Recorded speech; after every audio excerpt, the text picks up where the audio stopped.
I still remember how the metal felt cold against my palm, the doorknob that wouldn't turn, the key that no longer fit.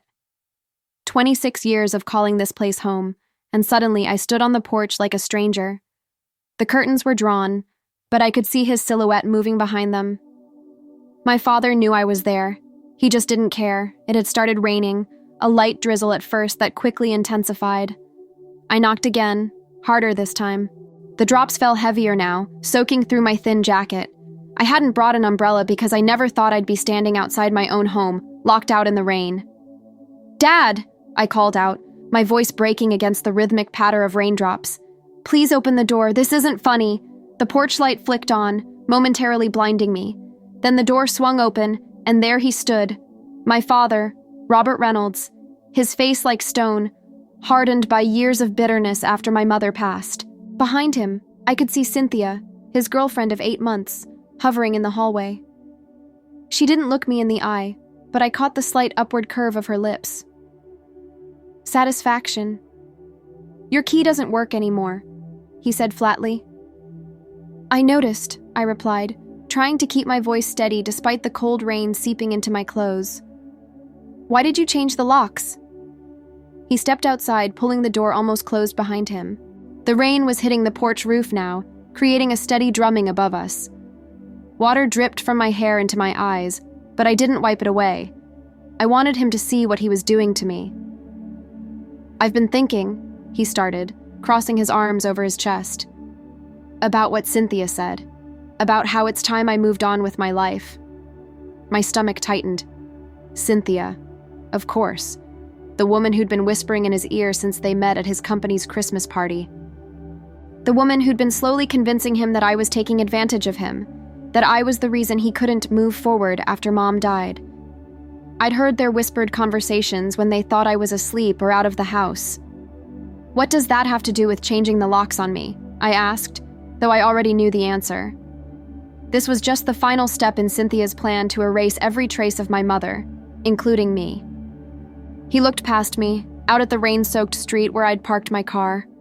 The same car he and Mom had helped me buy when I got my first real job at Pearson Publishing, before she got sick, before everything changed. "I'm selling the house," he said, as if announcing he was changing the channel on TV. "Cynthia and I are moving to Florida next month. We found a nice community there, beachfront property." The ground seemed to tilt beneath me. "You're selling the house? Mom's house?"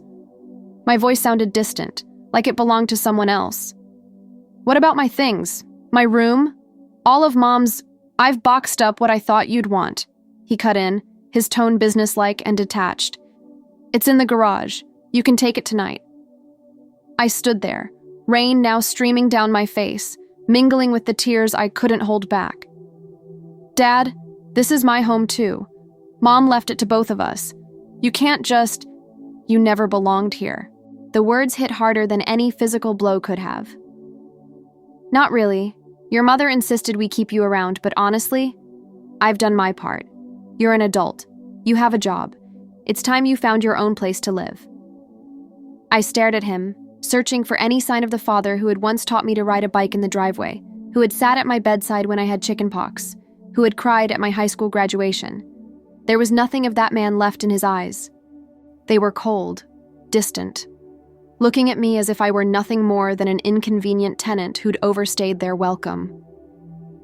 "What are you saying?" I whispered, my lips trembling from both cold and emotion. "I'm your daughter." His jaw tightened. "Stepdaughter," he corrected, the word precise and cutting. "And your mother's gone now. Has been for 3 years." The revelation crashed over me like ice water. All these years, 26 of them, and he was erasing me just like that. As if I'd been nothing but an obligation. A favor to my mother. The woman he'd once claimed to love more than life itself. I was 4 when my biological father walked out. Too young to remember him clearly, but old enough to understand abandonment. Robert had come into our lives 2 years later. He'd adopted me legally when I was 8. He'd given me his last name. For 20 years, he'd been Dad, not stepdad, just Dad. "Cynthia thinks we should make a clean break," he continued, his voice softening as he glanced back at the partially open door. She says it's healthier this way, for everyone involved. Healthier? I repeated, my shock giving way to anger. For who? For you? So you can pretend my mom never existed? So you can forget the family we were? His face hardened again. Don't make this difficult, Sarah. Just take your boxes and go. I've already transferred your mail to your work address. I took a step back, suddenly aware of how completely he'd planned this, how methodically he'd prepared to cut me out of his life. This wasn't an impulsive decision. This was calculated, coldly executed. The will, I said, the realization dawning on me. Mom's will specified that the house was left to me, he finished smoothly, with the understanding that you could live here until you were settled.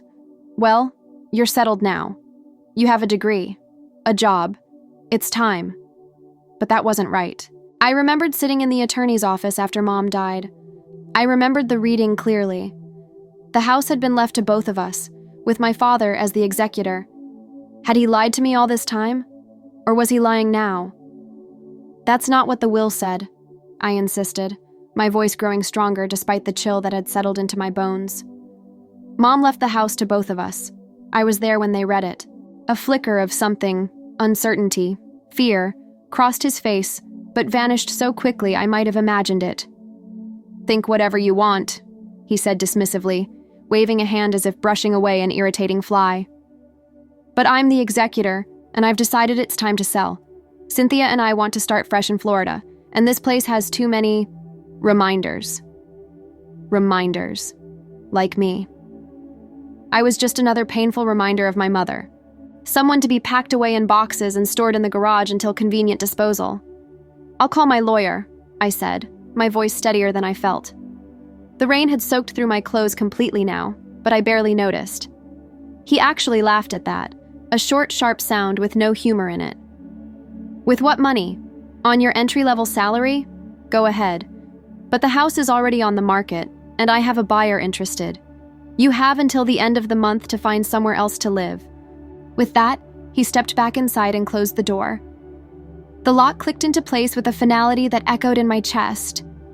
I stood there in the rain for several long minutes, staring at the door of the only home I'd ever known. The home where my mother had raised me, where she'd battled cancer for 3 long years, where she'd died in the bedroom upstairs, holding my hand and making me promise to take care of my father after she was gone. He'll be lost without us, she'd said. Without us. Not just without her. Without us. Because we were a family. In my pocket, my phone buzzed insistently. It was Ellie, my best friend since college, wondering why I was running late for our dinner plans. My fingers trembled as I texted her back. Something happened. Can you meet me at a lawyer's office instead? She responded immediately. What's wrong? Which lawyer? Are you okay? I wasn't okay. I was as far from okay as I'd ever been. But I wasn't going to let Robert. I couldn't think of him as Dad anymore. Get away with this. Not just for my sake, but for my mother's. For the promise I'd made to her. I need to fight for Mom's house, I texted back. Dad's trying to sell it and says I have no rights to it. Ellie's response came quickly. That's BS. I'm calling my cousin Jake. He works at a law firm downtown. Meet me there in 30. As I walked back to my car, soaked and shivering, I made a promise to myself, and to my mother. I wouldn't let him erase her, or me, so easily. I wouldn't let him pretend that the life we'd built together meant nothing. I would fight for the truth. I would fight for my home. I would fight for my mother's memory, even if it meant taking my own father to court. The law offices of Wilson & Associates were located in a modest building downtown. By the time I arrived, the rain had stopped, but my clothes were still damp, clinging uncomfortably to my skin. Ellie was waiting in the lobby, pacing back and forth with the nervous energy that always overtook her when she was worried or upset. She rushed to me as soon as the elevator doors opened. Oh my God, Sarah, you're soaked. What happened? Are you okay? The simple question, are you okay? Nearly broke me. I felt my composure cracking, the facade of strength I'd maintained since leaving the house beginning to crumble. Ellie must have seen it in my face because she immediately pulled me into a tight hug. not caring that my wet clothes would dampen her own. "It's okay," she whispered. "We're going to figure this out. Jake says they can squeeze you in right now." I pulled back, wiping at my eyes. "I don't know if I can afford this, Ellie. Robert..." I caught myself, the name still strange on my tongue. "He was right about one thing. I don't exactly have money for legal fees. First consultation is free," she assured me, "and Jake says they do payment plans. Let's just talk to them and see what they say, okay?" I nodded, too emotionally exhausted to argue. Jake's colleague, Michael Chen, was a young attorney with kind eyes and a calming presence. He listened without interruption as I explained what had happened. The locked doors, Robert's cruel words, his claim about the will, and his plan to sell the house. When I finished, he leaned forward, his expression serious but compassionate. "Ms. Reynolds, based on what you've told me, there are several legal issues at play here. First, regarding the will. If your mother truly left the house to both you and your father, then he cannot sell it without your consent." "That's what I thought," I said, a small spark of hope kindling in my chest. "However," Mr. Chen continued carefully, "we need to verify what the will actually says. Do you have a copy?" I shook my head, embarrassment washing over me. "No. After the reading, Robert said he'd keep all the important documents safe. I never thought..." I trailed off, the reality of my naivety hitting me hard. "That's not uncommon," Mr. Chen assured me. "Many families operate on trust. The good news is that wills become public record once they're probated. We can search for your mother's will through the county records. And if it says what I remember, that the house belongs to both of us, then your father cannot legally sell it without your consent, and we can file an injunction to stop any pending sale." Ellie squeezed my hand encouragingly. "What about the fact that he changed the locks?" I asked. "Can he just lock me out like that?" Mr. Chen shook his head. "No, he cannot. If you've been living there continuously, and especially if you have an ownership interest in the property, he would need to follow formal eviction procedures, which typically require proper notice and a court order. So I could go back? Legally speaking, yes. However," he added cautiously, "given the emotional situation, it might be better to stay elsewhere temporarily while we sort this out legally. Do you have somewhere you can stay?" "She can stay with me," Ellie said immediately. "My roommate just moved out, so I have an extra bedroom." I felt a wave of gratitude for my friend's unhesitating support. "There's one more thing," I said, remembering another detail. "Robert mentioned that there's already a buyer interested in the house. How quickly can we stop the sale?" "We can file for an emergency injunction," Mr. Chen replied. "But first, we need to confirm what the will says. Can you remember the name of the attorney who handled your mother's will? That would speed up our search considerably." I closed my eyes, trying to recall those painful days after my mother's funeral. Garfield? Gardner? Something with a G. His office was downtown. It had green carpeting. I remember because it seemed so out of place in a law office. "That's helpful," Mr. Chen said, making a note. "I think that might be Timothy Gardner. He specializes in estate law, and his office definitely has that distinctive green carpet." "That sounds right," I agreed, the name triggering a distant memory. "Here's what we'll do," Mr. Chen said decisively.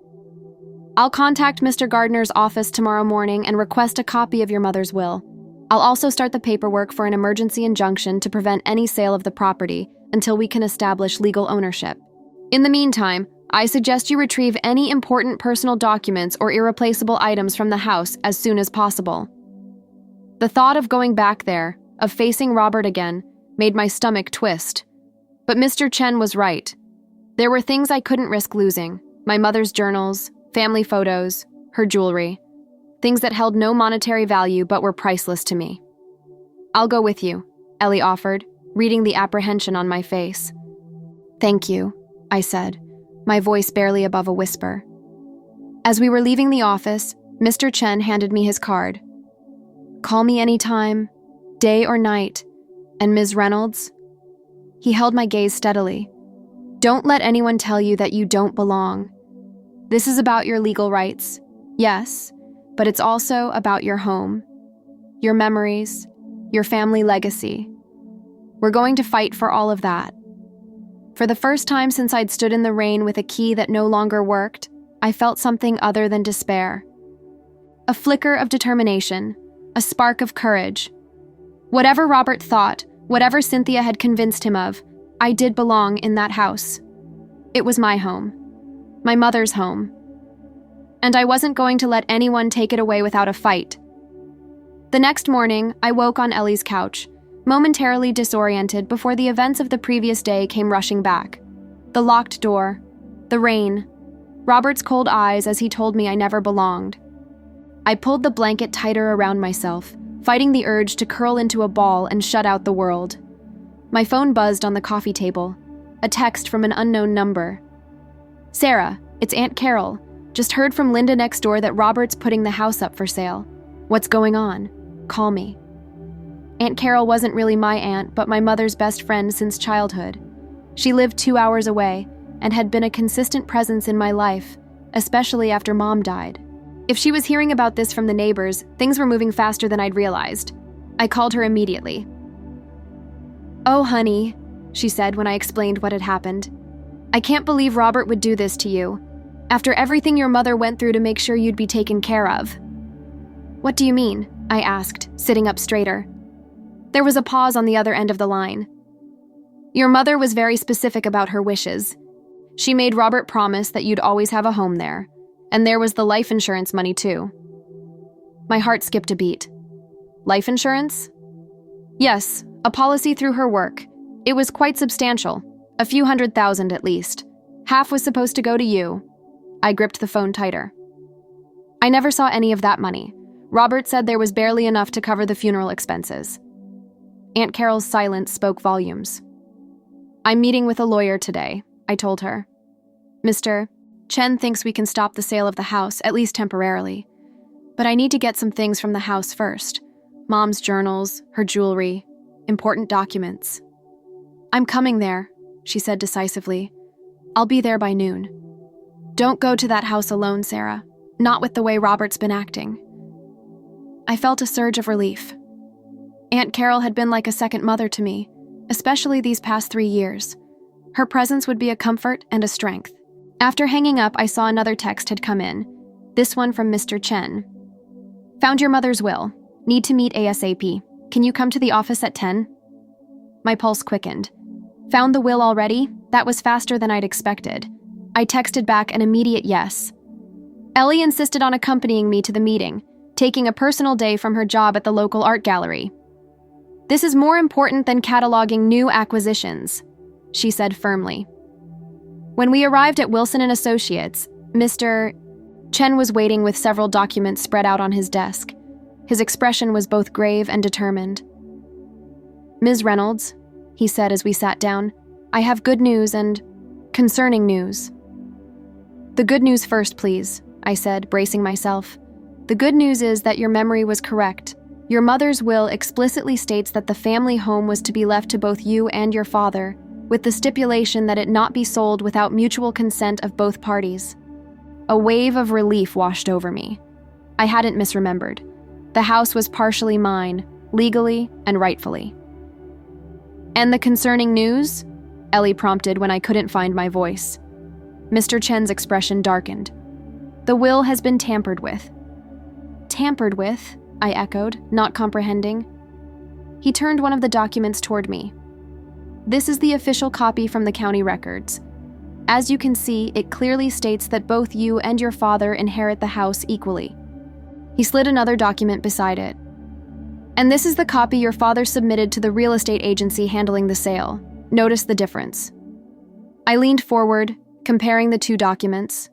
In the second one, a crucial line had been altered, changing to my husband Robert Reynolds and my daughter Sarah Reynolds in equal shares, to simply, to my husband, Robert Reynolds. "He forged it," I whispered, shock and disbelief warring within me. "He actually forged my mother's will." "It appears so," Mr. Chen said gravely. "And that's not all. Your mother's life insurance policy is also mentioned in the will. A $500,000 policy with her employer, to be divided equally between you and your father." My hands began to shake. Aunt Carol had been right. I never received any of that money. I've already contacted the insurance company, Mr. Chen continued. They confirmed that the policy paid out in full 3 years ago. The check was made out to your father as the executor of the estate, with the understanding that he would distribute the funds according to the will. $250,000, Ellie murmured. He kept it all for himself. I thought about the expensive trips Robert had taken over the past few years, the new car he'd bought last summer, the diamond tennis bracelet I'd spotted on Cynthia's wrist. What happens now? I asked, feeling suddenly very small and overwhelmed. Mr. Chen's expression was resolute. Now we act quickly. I've already filed an emergency injunction to halt any sale of the property. I've also prepared a civil complaint against your father for fraud, forgery of legal documents, and misappropriation of inheritance funds. Will that get me back into the house? It should. The court will likely issue a temporary order allowing you to return home while the case is pending. But there's something else you should consider, Ms. Reynolds. He hesitated, his expression somber. What is it? What your father has done is not just a civil matter. Forging legal documents and misappropriating inheritance funds can also be criminal offenses. You have the option to file a criminal complaint as well. The thought of Robert in handcuffs, being led away by police, flashed through my mind. Despite everything, despite his cruelty, I flinched away from the image. I don't know if I want that, I said honestly.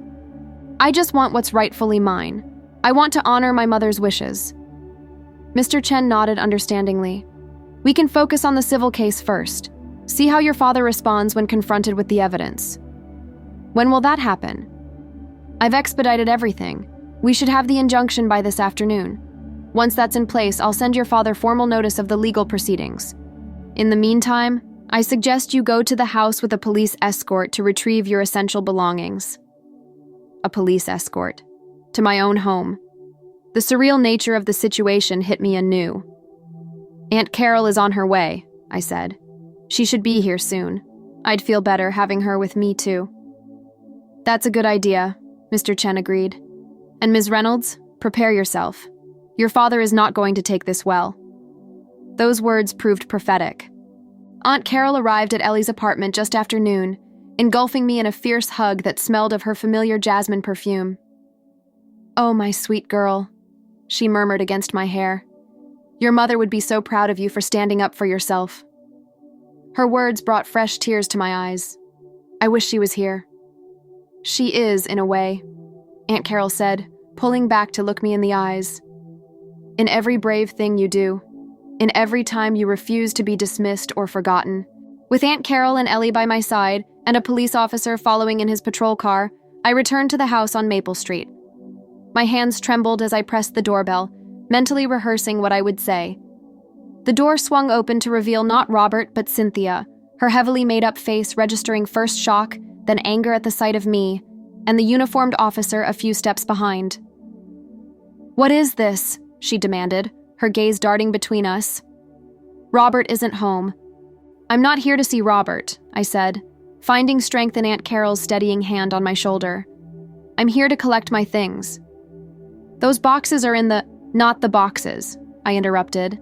My personal belongings, family heirlooms, documents, things that were never Robert's to pack away. I held up the court order Mr. Chen had obtained, a temporary measure allowing me access to the house pending the outcome of the emergency hearing scheduled for the following week. Cynthia's eyes narrowed as she scanned the document. This is ridiculous.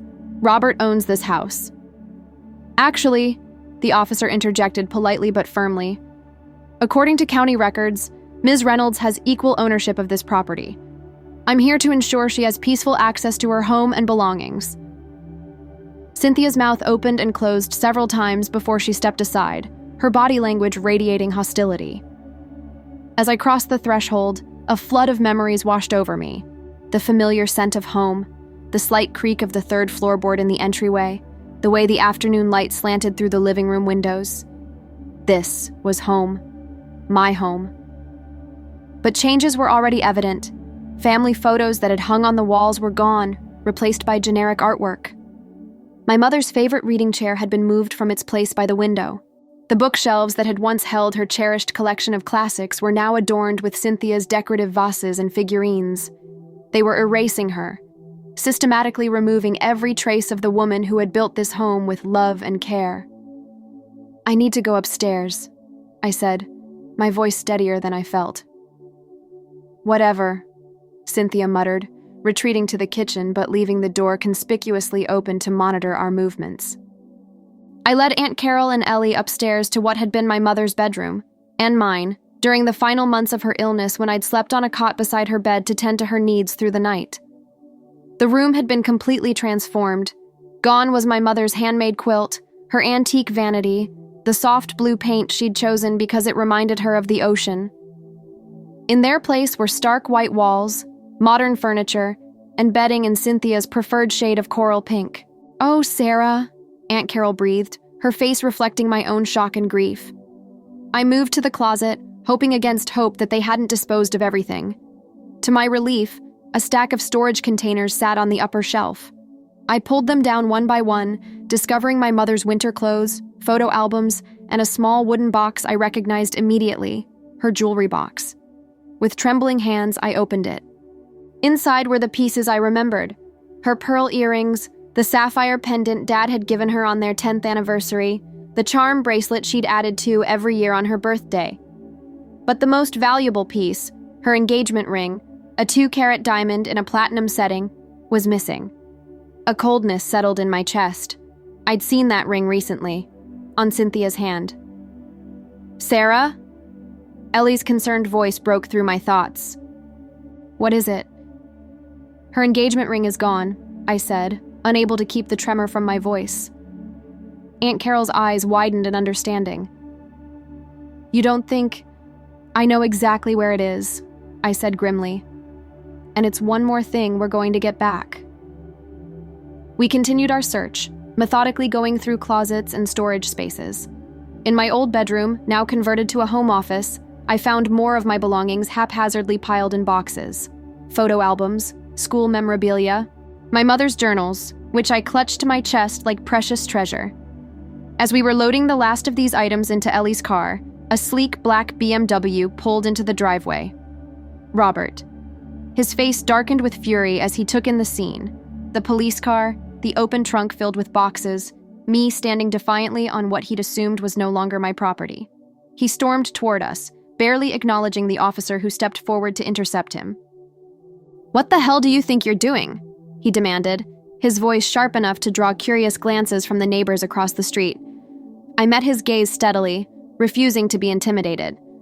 "Collecting what's mine, what was my mother's." "You have no right."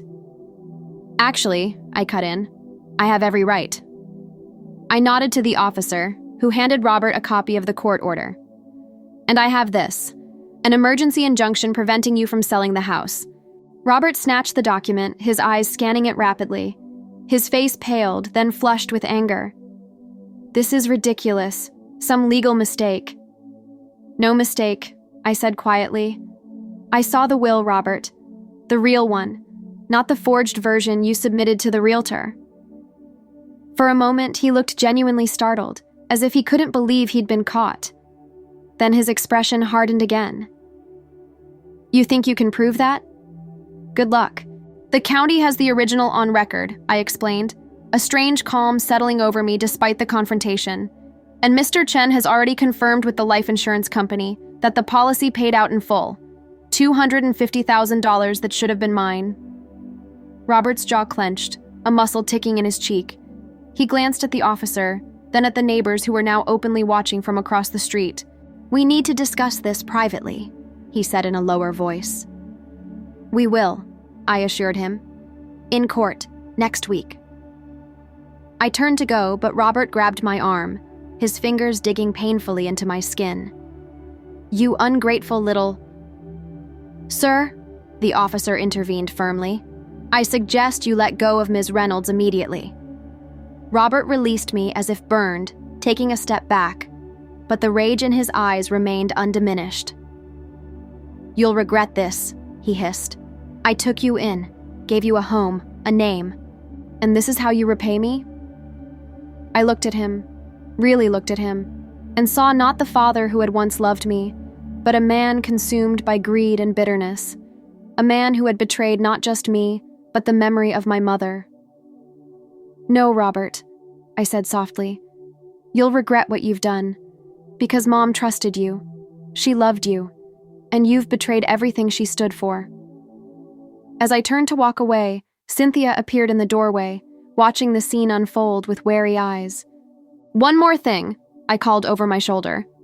"That ring you're wearing, Cynthia? My mother's engagement ring? That's coming back to me too." Her hand flew instinctively to cover the diamond on her left hand, but not before Robert shot her a look of furious disbelief.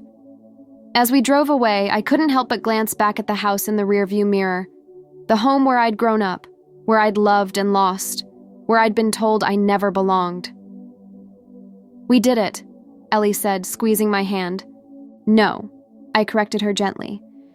"We've only just begun." The week leading up to the court hearing passed in a blur of legal preparations and emotional exhaustion. I stayed at Ellie's apartment, surrounded by the boxes of memories we'd rescued from the house. Each night, I found myself poring over my mother's journals, finding comfort in her familiar handwriting and the stories she'd recorded of our family life, stories that contradicted everything Robert had tried to make me believe. "My Sarah turns 15 today," she'd written in one entry. Robert surprised her with driving lessons. He's been saving for months to give her this gift. The way they hugged afterward brought tears to my eyes. I'm so blessed to have them both. Had he really cared about me then? Or had it all been an act for my mother's benefit?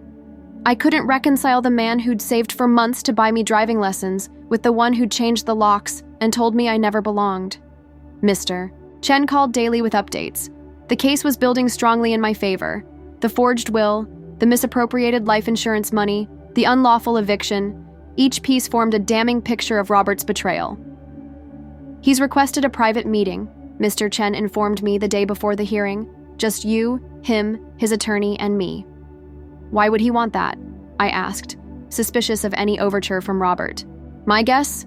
He's realized how bad this looks and wants to settle before it becomes public record.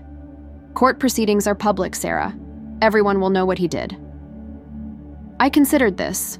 Part of me wanted exactly that. For everyone to know how Robert had betrayed not just me, but my mother's memory. Another part hesitated at the thought of airing our family's painful disintegration so publicly. "What do you think I should do?" I asked. "That depends on what you want," Mr. Chen replied thoughtfully. "If it's just about the house and the money, a settlement might be cleaner and faster. If it's about accountability and justice, then perhaps the courtroom is where this belongs." After discussing it with Aunt Carol and Ellie, I agreed to the meeting, scheduled for that afternoon at Mr. Chen's office.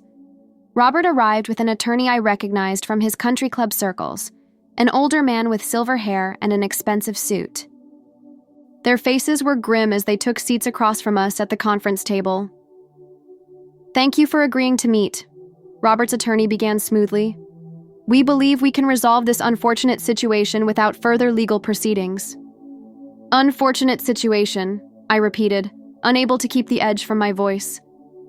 "Is that what you call fraud and theft now?" Robert's jaw tightened, but he remained silent as his attorney continued. "My client is prepared to offer a generous settlement. The house will be sold as planned, with 50% of the proceeds going to Ms. Reynolds. Additionally, he will return the life insurance funds that should have been distributed to her, with interest." Mr. Chen glanced at me before responding. "That's a start, but it's insufficient. Your client unlawfully evicted Ms. Reynolds from her home, forged legal documents, and misappropriated inheritance funds. These are serious offenses with potential criminal implications." Robert's attorney shifted uncomfortably. "We're hoping to keep this matter in civil court." "I'm sure you are," Mr. Chen replied coolly. For the first time, Robert spoke directly to me. "Sarah, be reasonable. This arrangement benefits everyone. You get your money. Cynthia and I get to move on with our lives. No need to drag this through the courts." I looked at him, really looked at him, and saw not anger now, but fear. Fear of consequences. Fear of public shame. Fear of losing the carefully constructed narrative he'd built about himself as the grieving widower who'd done everything right. "There's something I need to ask you," I said quietly. "Did you ever really think of me as your daughter? Or was I always just an obligation you took on for Mom's sake? Robert's expression faltered. For a moment, something like genuine pain crossed his features. Of course He trailed off, unable or unwilling to finish the lie. His silence told me everything I needed to know. Here's my counteroffer, I said, straightening in my chair. I keep the house, full ownership transferred to me. You return my share of the life insurance with interest, and you return my mother's engagement ring. In exchange, I won't pursue criminal charges for the forgery. Robert and his attorney exchanged glances. The house is worth considerably more than the insurance money, his attorney pointed out. This isn't an equitable exchange. Isn't it? I challenged. Consider it compensation for 3 years of living in a house I partly owned, for the emotional distress of being unlawfully evicted, and for the betrayal of my mother's trust. And if I refuse? Robert asked, his voice tight. Then we go to court tomorrow, Mr. Chen answered for me, where we present evidence of forgery, fraud, and theft, where your attempts to disinherit your stepdaughter become public record. Robert's face paled. He was thinking of his reputation, his social standing, his business relationships, all the things that mattered so much to him. I need to discuss this with my client privately, his attorney requested. Mr. Chen and I stepped out into the hallway, where I let out a shaky breath I hadn't realized I'd been holding. You did well in there, he said approvingly. But are you sure about keeping the house? You could take the money and start fresh somewhere new. I shook my head. That house is the last connection I have to my mother. It's where she lived, where she died. I'm not giving it up. After 20 tense minutes, we were called back in. Robert looked defeated, his earlier arrogance replaced by a resigned weariness. We accept your terms, his attorney announced, with one condition, that Ms. Reynolds sign a non-disclosure agreement regarding the details of this settlement. Robert was worried about his reputation, even now. Of course he was. Agreed, I said, as long as it doesn't prevent me from speaking about this with family and close friends. The attorneys hammered out the details while Robert and I sat in uncomfortable silence. Once the preliminary agreement was drafted, he slid a small velvet box across the table. The ring, he said simply. I opened it to find my mother's engagement ring, the diamond still as brilliant as I remembered. I slipped it onto my finger, where it fit perfectly, just as it had fit my mother's hand. She wanted you to have it, Robert said unexpectedly. She told me that before she died. I just couldn't let it go then. It was the closest thing to an apology I was likely to get. As the meeting concluded and Robert prepared to leave, he paused at the door. The house needs a new water heater, he said without looking at me. The current one's been acting up. I was going to replace it before listing the property. Such a mundane detail, yet somehow it struck me as profoundly sad. This reduced transactional relationship where all he could offer was practical advice about appliances. Thank you for telling me, I replied formally. He nodded once, then left without another word. The settlement was finalized over the next few days. Robert and Cynthia moved to a hotel while they made arrangements for their relocation to Florida. I moved back into the house, my house now, and began the process of reclaiming the space, removing Cynthia's coral pink bedding and generic artwork, restoring my mother's reading chair to its proper place by the window. Aunt Carol stayed with me that first week, helping me sort through the boxes we'd rescued and the ones Robert had packed. Together, we discovered small treasures we thought had been lost. My mother's recipe box, the Christmas ornaments she'd collected each year, the hand-stitched baby blanket she'd made when I was born. I remember when she made this, Aunt Carol said, running her fingers over the delicate stitching. She was so excited about becoming a mother. She used to say you were the greatest gift she'd ever received. The words filled me with both warmth and sadness. I wish I could talk to her now. Tell her what happened. Ask her if I did the right thing. Aunt Carol squeezed my hand. She would be so proud of you, Sarah. So proud of how you fought for what was right, for what was yours. As the days passed, I began to heal, to find peace in the house that had once been filled with so much love and then so much pain. I rehung family photos on the walls. I replanted my mother's garden, which had been neglected during Robert's final months in the house. I reclaimed our home one room at a time.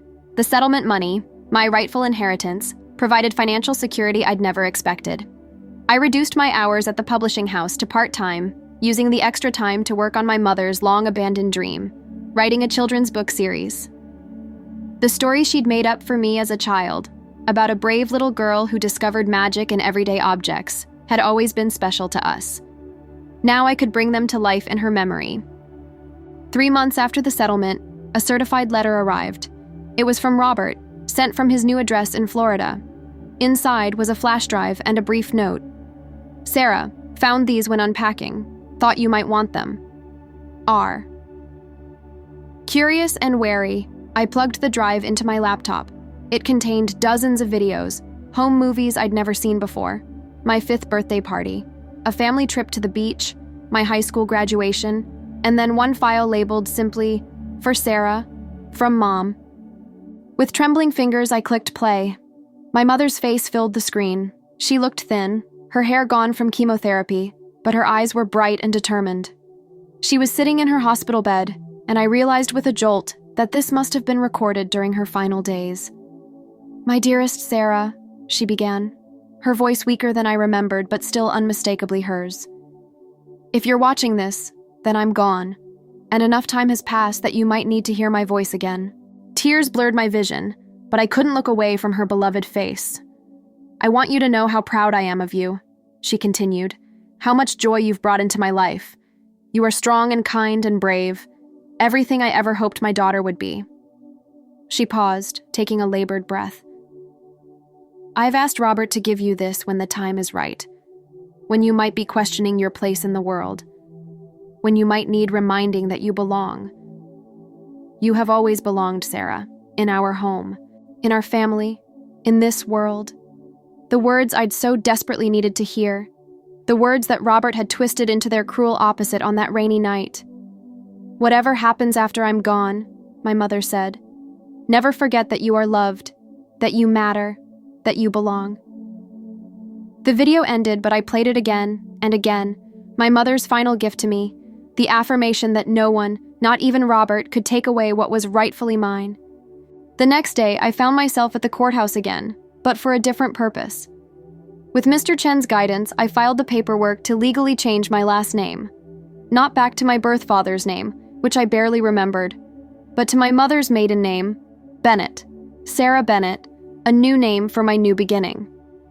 As I left the courthouse, the afternoon sun warm on my face, my mother's engagement ring caught the light, sending tiny rainbows dancing across the steps. I smiled, feeling her presence all around me. "I belong," I whispered to the sky. "I've always belonged." 1 year after the settlement, the house on Maple Street had been completely transformed. Gone were all traces of Cynthia's sterile decorating choices. In their place, I'd created a home that honored my mother's memory while reflecting my own evolving taste. The first check from my published children's book, The Magic Finder, based on my mother's bedtime stories, had allowed me to renovate the kitchen, replacing the outdated appliances with modern, energy-efficient models. The advance for the second and third books in the series had funded professional landscaping for the front yard, restoring my mother's beloved flower beds and adding a small memorial garden in the corner. Life had settled into a pleasant rhythm, 3 days a week at the publishing house, where I'd been promoted to junior editor. The rest of my time dedicated to writing, to nurturing friendships, to building a life that felt authentically mine.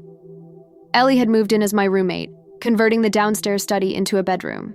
Together, we hosted dinner parties for friends, movie nights, book club meetings, creating new memories to layer over the painful ones. I rarely thought about Robert anymore. According to Aunt Carol, he and Cynthia had bought a condo in a gated community in Florida. He'd taken a position with a smaller firm there, a step down from his previous executive role. The doorbell rang, interrupting my morning coffee ritual. Through the front window, I saw a delivery truck parked at the curb.